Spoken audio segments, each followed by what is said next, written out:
Lakers news, to play with Marcus Smart. The Los Angeles Lakers enter the 2025-26 season with major questions about their defense. They lost two of their best defenders over the last 8 months in Anthony Davis and Dorian Finney-Smith, but made a splash by landing Marcus Smart off of the buyout market over the summer. Smart, alongside Jarred Vanderbilt, are arguably LA's two best defenders this season.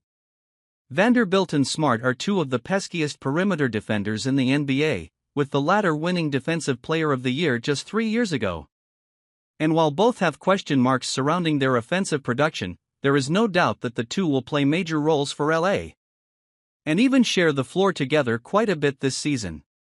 The Lakers forward spoke about why he's excited to play alongside Smart and what he feels that will do for the franchise this season.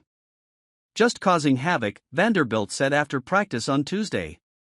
Not only physically, but vocally. He's a vocal guy as well, so us being able to be the anchor of the defense, flying around and setting that tone defensively, I'm excited. I can't wait to share the court together. Of course, the biggest issue with Smart is his availability, as injuries have marred each of his last 2 seasons. But Vanderbilt isn't concerned about that. He looks great, Vanderbilt said. He's moving great. Like I said, his main power is that he's vocal. So being able to help the guys communicate defensively, that's a big part of defense for us.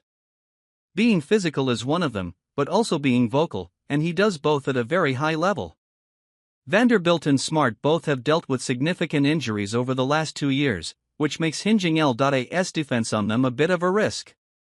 However, the upside of those two sharing the floor together on the defensive end is significant. It remains to be seen exactly how both players will be utilized and how available they'll be, but there's certainly excitement for the two defensive stalwarts to play alongside one another. When the Lakers kicked off training camp last week, one player who was notably absent from the practice court was Smart. The newly acquired guard projects to be a big piece of this team, but he was dealing with some Achilles tendinopathy and the organization wanted to be careful to ensure it didn't become a bigger issue. With that, Smart sat out the team's first 2 preseason games over the weekend. The Lakers returned to the practice floor on Tuesday though, when head coach J.J. Redick revealed that Smart was able to participate and looked good. Have you subscribed to our YouTube channel? It's the best way to watch player interviews, exclusive coverage from events, participate in live shows, and more.